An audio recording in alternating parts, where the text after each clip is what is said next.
For the successful IT consultant, challenging clients' current thinking and selling new, creative, innovative solutions to a client must be an important area of skill. Yet doing this, I imagine, some clients will resist. How do you overcome this resistance? So that's an interesting point. You do get people naturally resistant to change, and it's something that's completely natural, and you must not only take into account of it, but understand it. I mean, if a consultancy came to my firm and tried to change the way I worked, I think I would offer some resistance. There would be a feeling of who are you to tell me as an outsider that this is best for us.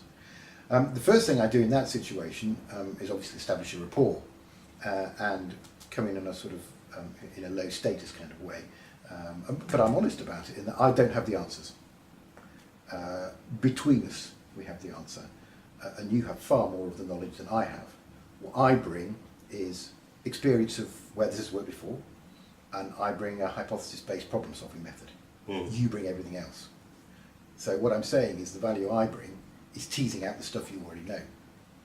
Why do you think people do resist new innovative ideas being brought to them by consultants? Is it an insecurity, a fear of taking them out of their comfort zone, in your experience? Yeah, it's both those things. I think human beings are naturally averse to change, and I think human beings are naturally averse to being told what to do by people they have not established a credible relationship with. And to be honest, I completely understand it, and I completely respect it, and I think and hope that comes across when I'm interviewing people for the first time. I make it very clear that an outsider doesn't understand the business, doesn't necessarily understand the sector even, and isn't coming in saying that he does. Again, what he does bring is the view from the outside, and experience of problem solving and partnering. And once you get past that, and you realise that you recognise that you need them as much as they don't think they need you, then that's a way to move forward. Okay. Finally, managing client relationships is a key skill for any consultant. What does this mean to you? So traditionally, client relationship can actually be quite a rigorous, regimented process whereby you have account reviews, you have account plans, and you make specific plans to meet the relevant people, take them out to dinner, take them racing, or whatever the social event is. I have a slightly different view, and mine is based on almost based on statistics. So what my theory is that if you have a number of clients, 20, of which maybe you're doing work with 2 at any particular time, you steadfastly maintain those relationships with the 20 and find out what's going on in their world and make sure that they know what's going on in your world, with the view that at some point those 2 points will collide and they'll have a need which is mapped onto something that they know you can deliver.